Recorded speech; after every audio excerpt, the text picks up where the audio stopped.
And okay, all right. Good morning. Right. I guess what's the name? Lila Nishmas Nisim Ben Neima. Kadurios Neima. They go by the starting to say the mother. Okay. Simin Kusam Achei. Hamal Sif Aleph, dealing with Yisodos of money. How do you understand the value of money? So Hamal Ves Chavero Alamatbeya, someone who lends money in shkalim, let's say, or shekels, let's say dollars. Hosifu al mishkalo. Right? They were talking about metal coins. It used to be they had the dinner and they had a metal coin, and they added a little bit more silver into the into the coin. So im huzlu haperos machmas hatosefes. If because of that the price of used to be 4 sa of wheat was worth 1 dinner. Let's say this month. Let's say it's a dinner. Now it's 5. Now it's 5 per dinner. Machmas hatosefes, menakelo shir hatosefes. He has to take when he pays him back. He has to only pay him for 4. He has to make a cheshbon and take off the share of the tosefes of silver. Fila hosifo lav kosher. Even if they added just a little bit more, he still has to do it. However, if the price of Paris didn't go down, then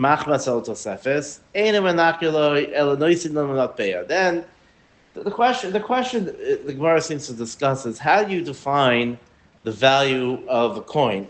What's the value of money of a currency based on? Is it based on what it can buy, or is it something which is something which is kavua be'etzem? And then the value of the coin is what Yeah, value. No, well, that's not that it's intrinsic. It's that how do you view what's the value of a coin? Is it based on the buying power it can buy, or is with the buying power based on the coin? So. How much is the metal worth? No. Yeah, no, it's not. It's not how because how do you define what the metal is worth? Is money something as a coin, a currency, something like, let's say it's not related to anything. Like they set the value of the coin, and from that we know how much we view how much it can buy. That's it's lashon of the Gemara is about ikar or peris ikar. How do you define what the ikar is? So here it's face value, you say, versus the buying value. Yeah, I guess you could say something like that. Face value against the so the point over here. So if so we'll address inflation and things like that. Yeah.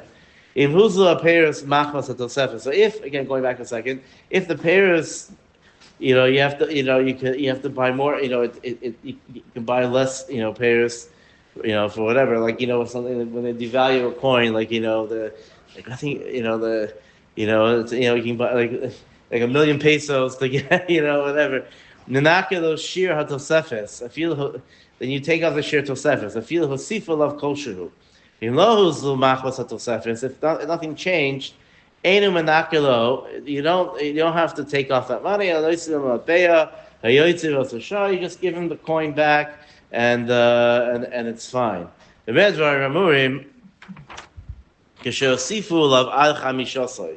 That's when they added to the coin. They added a little more silver until a fifth, because what they explain is that back then at least, in every coin, they weren't able to make exactly the same weight.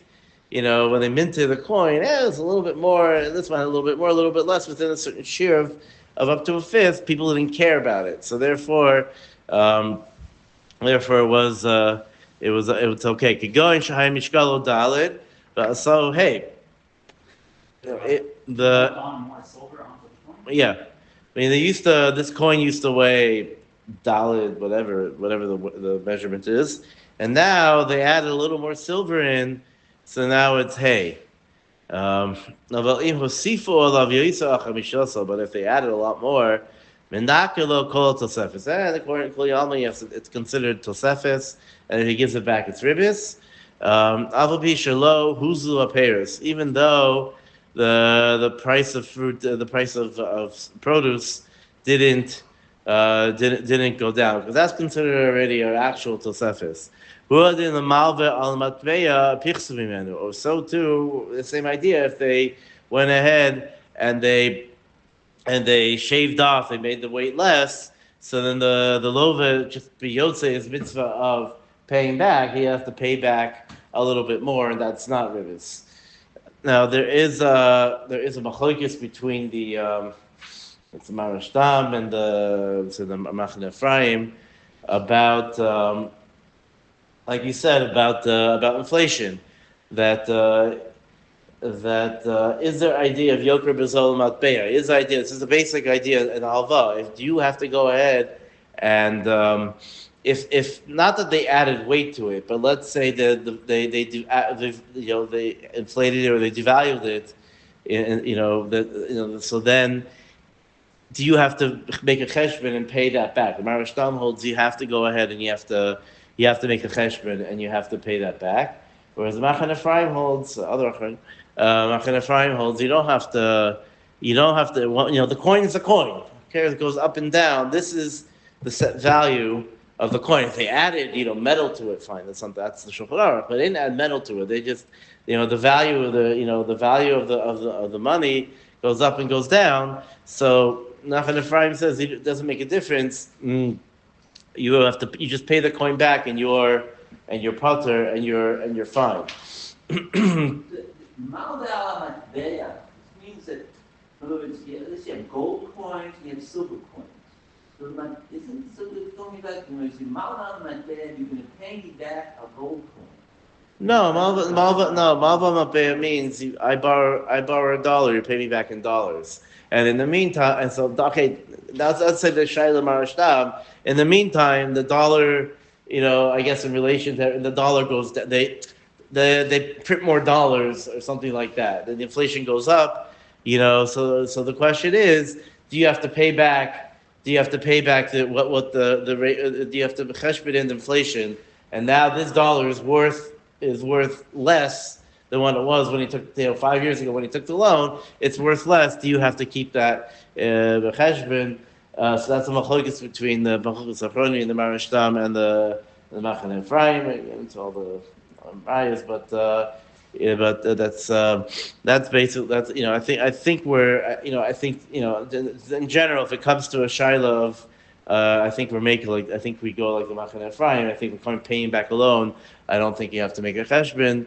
I think that's a general minig, but but because I borrow dollars, I'm paying back dollars. It's also negaya to like suba and things.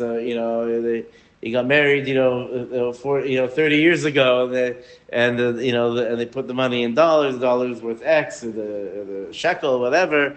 And nowadays it's worth a lot more, worth a lot less. So then, what do you what do you pay the ksuba based on? There's different applications to this din. It also gets into the shaila. I delve into it a lot, but here in this country, they do loans, tied to the madad, tied to inflation, which apparently most countries don't do that. Someone told me, I asked a banker once. I said, "What's job?" He said, "It's a Yiddish cup." They figured out how to go ahead and make money, even if they figure out a way not to lose money, whatever. So that's also how you understand that. Is that something you look at or not? Depends on that machlokes. So that's so over here. That's more nogea lamaisa. But al kapanim, if it's an actual tosefis in the actual coin, so that's a Shulchan Aruch. According to the Marashtam, he's saying that would not be with this. Right. That's why the Shidduch. Yeah, because he's. But when the coin according to the Marashtam, no, he has to pay back. It's not. Right. It's not ribis because he has to pay back. Well, that's It's a big right. number. Yeah, I don't know. It's a chumrah and a kula. I don't know. It's Yeah, like, wait a minute, I'm gonna give you money and then I get back and what I was worth, it's less. yeah. But maybe double what I went. Yeah, it depends, whatever. Hagla ba'ayim chashem mishpat, Sinayin Dalad, Enos Yuchal lahachzir mapeh shehilvelo, afagav the nifsala. The question is, what about in the case where they were mevatel the coin, like they had here in Eretz Yisrael, was it 40, 50 years or whatever it was, they had liras, and then they were mevatel the lira, and they made a shekel and a new shekels, whatever it was. It's like I know a story of someone they got a mortgage. It was shortly before in liras. It was right before they devalued it, and so they went to the bank, and the bankers were laughing because in the end he only had to pay like came out nothing for his mortgage. But al Panim, so let's say it was nifsala. So that's a whole discussion about what you have to pay back from huzu aperus machmas amatbeah chadasha, and if they minted a new coin, new currency, and the payers, because of that, they go down in price. So sifu aleha, and they didn't add, they didn't raise the prices or anything. No sinul matbeah chadasha. Then you just have to pay him. You just have to, pay him the matbeah chadasha, and you're in the clear. Now, if it changed the value of payers, like if suddenly everything was worth a different amount, so then you have to cheshbon it. But if they just changed the name of the coin, lira to shekel, and then everything would have stayed the same, so then you don't have to worry about it. If it doesn't, if the value, if the relative value doesn't change to other things, if it does, then you have to. How do you define that value? No, it says pay this huzlu. If you can't buy, you used to be able to buy, 5 apples for this lira, and now you can only buy 2. That's a difference. But if you the same thing, you can just buy 5 apples. It just changed the name, so it doesn't make a difference. Just because the guy says, "No, I want the lira," it doesn't make a difference. You can pay him in shekels. Or also there comes to a question here if they. See here, most in America doesn't happen, but here they changed bills here and there. At a certain point, they don't let you use the old bills. Question is that like a 50? They changed the 50. I think I still have it, an old 50. You have to go to Bank Yisrael and they have to exchange it. The question is that if can you give that money back or not? And the that's nifsal. It'll be the similar type of shaila. It's more choshen mishpat, but it's also negay to ribis. Let's say they made a new coin and they added silver into it, and you don't know if it's more or less. You don't have a scale. So you can rely on the economists, on the rates they put out. That you can rely on all the rates and the currencies and things or whatever. You can rely on them. They're just telling you the rates, and you can rely on this fact that they have ne'amanos. Or or you have the banks. You can rely on what they say the rates are.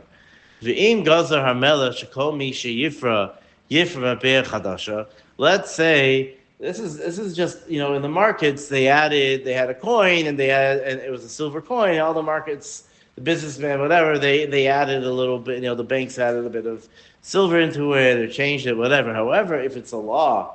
And a person in a country and they made a law, you have to use the new matbeah. It doesn't make a difference if the payer is for huzlu or not. If the government said, okay, this is the new currency, this is what you have to use, so then you pay him back in the new currency. There's no ribis or gezel. Because we say that dina da muchusadina. That so the question the Shach asks, in Choshen Mishpat, there's a discussion, there's a machlokas about was dina b'chusadina. Does it apply to general, like all general issues, or does it just apply to things which concern the government, like taxes and and price of land and things like that, or were they able to just take over land, things like that, or does it apply to other things as well? So the Shach says that he brings his Sefer Trumas and the Ramban, who say that of course this thing would apply because money is also it's just similar to the idea of karka of money is a basic currency is a basic basic thing siman of a government siman of the economy. So therefore, it is whether if people start using a new coin that supports the government. So therefore, that is a basic. That's a basic right of the king or right of the government. So you follow. So even according to that shita, the Dina Malchusa doesn't apply by other things. In Shama, get into what other things are. So therefore, it would still apply. It would still apply over here. Kusam Chvav. Hamalve es chaveiro. Someone who lends someone else money. Lo yasim melacha ba'avdoi. He can't just take the guy's eved and do malacha. Feel hu batal, even if he's like sitting on his phone or whatever nowadays, reading a book, whatever he's doing, he can't just take him and make him work. So, well, why could he in the first place? So the Gemara says because someone who's not malva is chaveiro, someone who's not a malva can, if he sees someone's eved sitting around, batal, that it's important that the avodim don't get lazy, so to speak, and just sit around because it creates. They have to do whatever jobs they're supposed to do, even if the jobs aren't like major labor, but they have to be do what they need to do. So he's allowed to, for the good of the adult, he's allowed to force the eved to go ahead and wash his floors. I don't know, whatever it is, it's a good thing. But if he's a malved, then it's also for him to do that because then he's getting extra hana from the loive. It's basic ribis, whatever it is. Lo yidor, even though it's something he would have done anyway. So the Shach brings here, so even it's something a person would do anyway. He's a gabbai in a shul, and he would go ahead, but he lent this guy money, and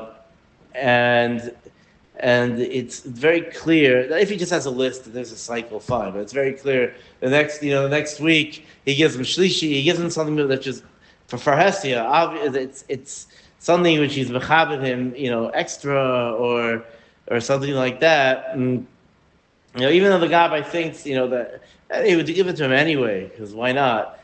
Since it's something which is public, and people might think it's because he lent him money. After people knew about the loan, people don't know about the loan. Who cares? After people knew that he lent him money, and then he's calling him up, so then it's also an issue. V'lo yidor b'chatzero chinam, and he can't tell here, stay in my house, for free. V'lo yitzkor v'menu v'pachos. Nor can he, give a discount if he's renting. Even in a chotzer that's not that you don't usually rent out. Right? He says stay in there for free. It's what a lokaimer la'agra is someplace he doesn't rent. It's not. Some say it means it's not omen. He can't rent it out right now. And some say, but if he could, then it doesn't apply. Some say he's just not renting it out now. It's not it's his own house. He's not renting his own house out. If a gavra delo avid l'meger, you're not talking about someone who's looking for a hotel, or or he's a renter. He has his own house. He just says he's coming for Shabbos. He'll stay in my house for Shabbos. The imdar bo kvar, but if he's already living there and he lends him money, even the chotzer that lo kaimer la'agra, since the chotzer. The chotzer, which is not, something. Also, lo kaimel la'agra. If someone would go ahead and just squat, so to speak, in someone's property, which is not kaimel la'agra, right? I go on a guy's farm, in the field, in the barn. I don't know, whatever it is. He doesn't l'chachila have to pay him money. He's not being mechaser. Zenenev zelochaser. He's not being mechaser the person any money. So to over here, it's not. If it's so we said by ribis. even though he's not being mechaser him money and he's not whatever, but achopanim for ribis it would be also. But if he's already living there, even the chatzil okaim la'agra ain't tzarich lasses loy. He doesn't have to pay. He still doesn't have to pay him anything. If you lasses yidei shemayim, even lasses yidei shemayim, so he doesn't have to pay him anything. If you who gaver the oven the megar, and even if he usually rents out, so therefore he's getting hana from the fact that he's sleeping in the guy's barn. Or he's staying, usually he rent out for Shabbos, but okay, come stay in my house. Then he's pater. Or the Rambam, afilu in gaver de ovid lemegar, even if someone who doesn't usually rent, have a vak ribis, because the ma'aseh he's getting the malva is getting extra. It's a vak ribis. It's arch lahachzir. If he and the vak ribis. He has to be machzir. Also, see, he has to be machzir the money. So therefore, you would have to pay him for the time. He'd have to pay him for the time that he's staying there. But b'chatzir the kaimer la'agra havi avak ribis, or a chatzir which should be rented out. That kuliyama is avak ribis, because if a person stays there without someone's reshus. And that's zenenev is a chaser, or zenenev is a chaser. It's a machlokes. But if he's nene, if the guy is nene from someone else's property, it's the din of choshev mishpat. If someone gets hana out of someone else's property, then he's chayiv to pay him. It doesn't make a difference what. He can't just squat. He can't just sneak into someone's hotel, sneak into a hotel room and stay there. Without he would have to pay him afterwards because of the din of nene. Some say kol shekain if he's mechaser him. Some say it has to be that he's also mechaser him. It has to be someone stays in someone's house. It says that the fact that he stays there makes it a little bit dirtier. So therefore, that's a little chisaron. Therefore, he has to pay. But in a case where he has absolutely zero chisaro and he's not in a house, let's say in his barn, I don't know, whatever it is. So then, if he rents out, something he has to rent out his barn, but whatever. Then he wouldn't have to pay him, but it's choshev mishpat then. We'll stop here. Can I just ask on a practical, let's say, legal lens?